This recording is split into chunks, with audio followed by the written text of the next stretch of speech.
this episode is really illustrative of is how language has changed in the witchcraft community, Mhm. because for a long time Wicca and witchcraft were used as synonyms pretty often in probably 90% of the literature out there. And when these shows were coming on in the late 90s, early 2000s, that was what was kind of adopted, this idea that Wicca is witchcraft and that they are the same thing and could be used interchangeably.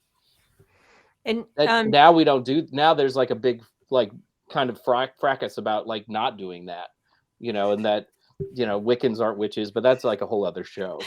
that is a different story. And I think still in the UK, there is still groups that do use them interchangeably. But during in TV shows at this point, they were using the term Wicca, and in movies specifically to get to launch a what I call a whitewashing in the book of witchcraft, to kind of parse out what's good and what is bad, to say Wicca is religion and we need to be, and it's a protected religion, and religion is protected, free speech, First Amendment, all that stuff. So TV shows were using the word Wicca in place of witchcraft.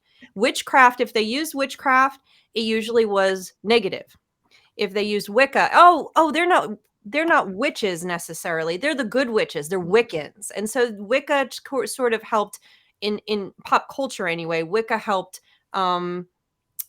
mainstream audiences more accepting to the concept that there were people that were practicing this legitimately. So that's what it did in the pop culture world.